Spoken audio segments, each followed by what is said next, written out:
The sentence of death was the last sound to reach my ears. After that, the voices merged into one dreamy, indistinguishable hum. Then presently I heard no more, and I felt that my senses were leaving me.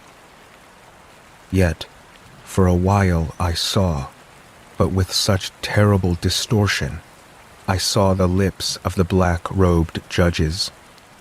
They appeared to me white and thin, even to grotesqueness, thin with the expression of stern contempt of human torture. I saw their lips twisted with lethal judgments. I saw them form the syllables of my name, and I shuddered when no sound followed. I saw, too, for a few moments of delirious horror, the nearly imperceptible movement of the draperies which wrapped the walls of the apartment. And then my vision fell upon the 7 tall candles upon the table. At first, they seemed white and slender angels who would save me. But then there came a most deadly nausea over my spirit, and I felt every fiber in my frame thrill as if electrocuted, while the angel forms became meaningless specters, and I saw that they would be of no help. And then there stole into my fancy, like a rich musical note, the thought of what sweet rest there must be in the grave. The thought came gently, but just as my spirit came to entertain it, the judges vanished, as if magically from before me. The candles sank into nothing. All sensations swallowed up as if in a mad rushing descent into Hades. Then silence and stillness. What of my consciousness remained I cannot define or describe, yet all was not lost in the deepest slumber. No, in delirium, or in death, even in the grave, all is not lost. In returning to life from the swoon, there are 2 stages. First, that of the spiritual sense. Secondly, that of the physical existence. Amid earnest struggles to regather some token of the state of my soul, there have been shadows of memory, of tall figures that lifted and carried me in silence, down, down, still down, until the hideous dizziness of the descent oppressed me. Then comes a sense of sudden motionlessness, as if the ghastly train that carried me had outrun, in their descent, the limits of the limitless. After this, there was flatness and dampness, and then all is madness, the madness of a memory among forbidden things. Very suddenly there came back to my soul the tumultuous motion of the heart, and in my ears the sound of beating. Then a pause in which all is blank, then again sound, and a tingling sensation pervading my frame. Then very suddenly shuddering terror, and earnest endeavor to comprehend my true state. Then a strong desire to lapse into unconsciousness. Then a rushing revival of soul and a successful effort to move. And now a full memory of the trial, of the judges, of the draperies, the sentence, the sickness, and the swoon. I lay upon my back, unbound. So far I had not opened my eyes. I reached out my hand, and it fell heavily upon something damp and hard.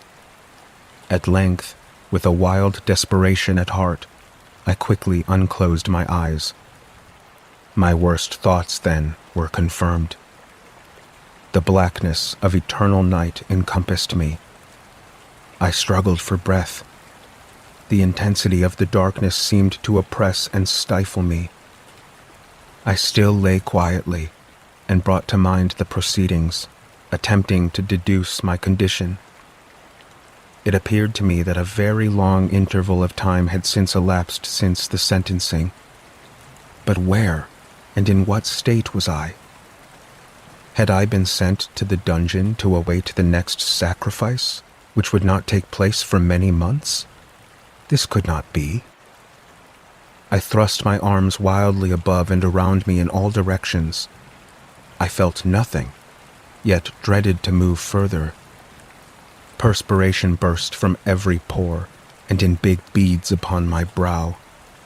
I cautiously moved forward, arms extended, eyes straining from their sockets. I proceeded for many paces, but still all was blackness. Perhaps mine was not the most hideous of fates. My outstretched hands at length encountered some obstruction. It was a wall, seemingly of stone, very smooth, slimy, and cold. I followed it up. This process, however, afforded me no means of guessing the dimensions of my dungeon, as I could circle round and back to the point from where I set out without being aware of the fact. I sought the knife in my pocket, but it was gone. My clothes had been exchanged for a coarse robe. I had thought of forcing the blade into some crevice of the wall to identify my point of departure. I tore a part of the hem from my robe and placed it at full length and at right angles to the wall. In groping my way around the prison, I couldn't fail to encounter the fabric upon completing my circuit. At least I thought. But I had not counted on the extent of the dungeon, or my own weakness. I staggered onward for some time when I stumbled and fell. My excessive fatigue overtook me as I lay, and soon I slept. Upon awaking and stretching, I found beside me a loaf and a pitcher with water. I ate and drank ravenously. Then I resumed my tour, and at last came upon the fabric from the robe. I had counted 52 paces before I fell, and 48 upon resuming my walk when I arrived at the rag. There were 100 paces then, and I presumed the dungeon to be 50 yards in circumference.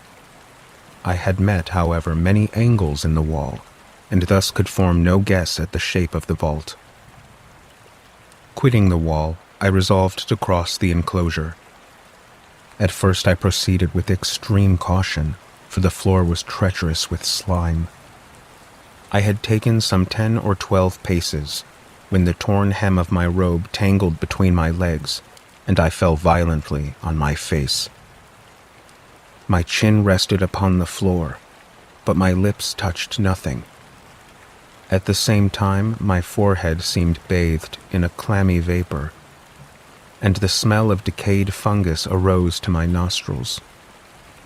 I put forward my arm and shuddered to find that I had fallen at the very brink of a circular pit, whose extent, of course, I had no means of ascertaining. I succeeded in dislodging a small fragment of the wall and let it fall into the abyss. For many seconds I listened as it dashed against the sides of the void in its descent. Then there was a sullen plunge into water. At the same moment there came from overhead the sound of a door opening and closing rapidly, while a faint gleam of light flashed suddenly through the gloom and faded away. Shaking in every limb, I groped my way back to the wall. In other times I might have had the courage to end my misery at once with a plunge into the abyss, but now I was the veriest of cowards. At length again I slumbered. Upon arousing, I found again by my side bread and water as before. A burning thirst consumed me, and I emptied the vessel in one gulp. It must have been drugged, for at once deep sleep fell upon me, a sleep like that of death. How long it lasted I know not, but when I unclosed my eyes, the objects around me were visible. In the size of the prison I had been greatly mistaken. The whole circuit of its walls did not exceed 25 yards. The truth flashed upon me. In my first attempt at exploration when I fell, I must have been within a pace or two of the fabric. I then slept, and upon awaking I returned to my steps, thus doubling the circuit. My confusion of mind prevented me from observing that I began my tour with the wall on my left, and ended it with the wall to my right. I had been deceived too in respect to the shape of the enclosure.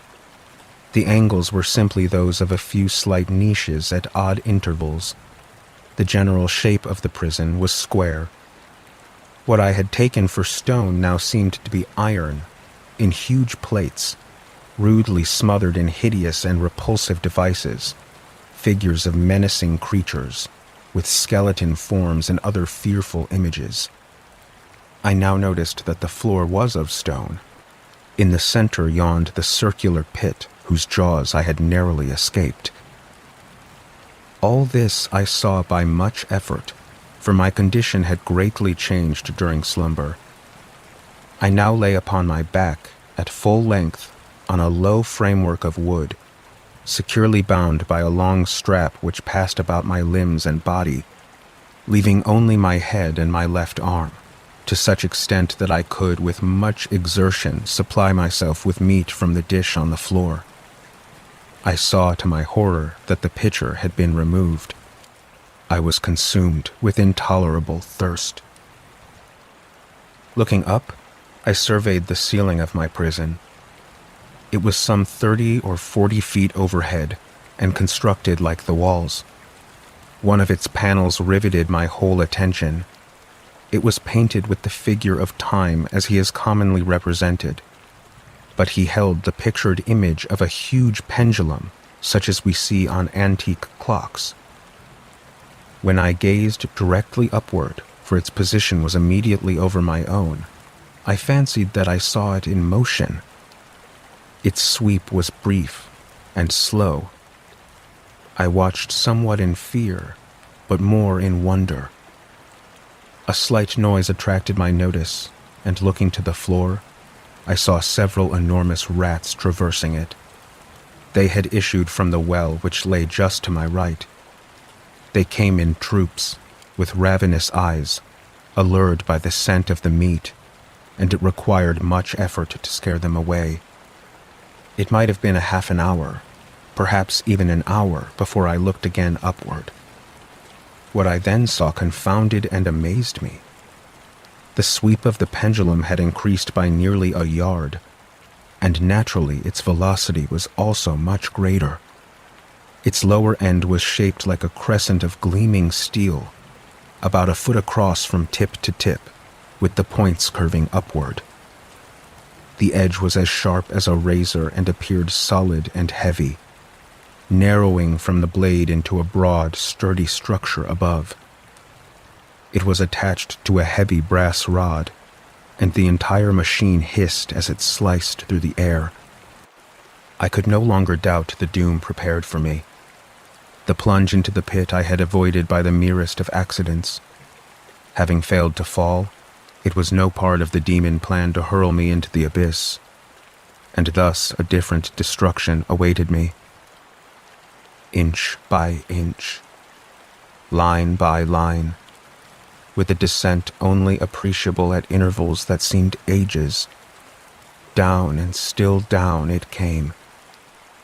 Days passed before it swept so closely over me as to fan with its sour breath. I prayed for a more speedy descent. I grew frantically mad and struggled to force myself upward against the sweep of the fearful blade. And then I fell suddenly calm and lay smiling at the glittering death as a child at some rare bauble. I swooned again, and upon my recovery I felt sick and weak. With painful effort, I outstretched my left arm and took possession of the small remnant which had been spared by the rats. As I put it within my lips, there rushed to my mind a half-formed thought of joy, of hope. Yet what business had I with hope? The vibration of the pendulum was at right angles to my length. I saw that the crescent was designed to cross the region of the heart. It would fray my robe, then return and repeat its operations again and again. Down steadily it crept, to the right, to the left, far and wide, with the shriek of a damned spirit, to my heart with the pace of a snail. Down, relentlessly down, It vibrated within 3 inches of my bosom. I struggled violently, furiously to free my left arm. Could I have broken the fastenings, I would have attempted to seize the pendulum. I might as well have attempted to arrest an avalanche. Down, unceasingly, inevitably down. I gasped at each vibration. I shrunk at every sweep. My eyes followed its whirls with the eagerness of the most unmeaning despair. I quivered to think of the glistening axe upon my chest. Some 10 or 12 vibrations would bring the steel in actual contact with my robe, and for the first time in perhaps days, I thought. It now occurred to me that the bandage which enveloped me was unique. The first stroke of the razor would detach it so that it might be unwound by my left hand.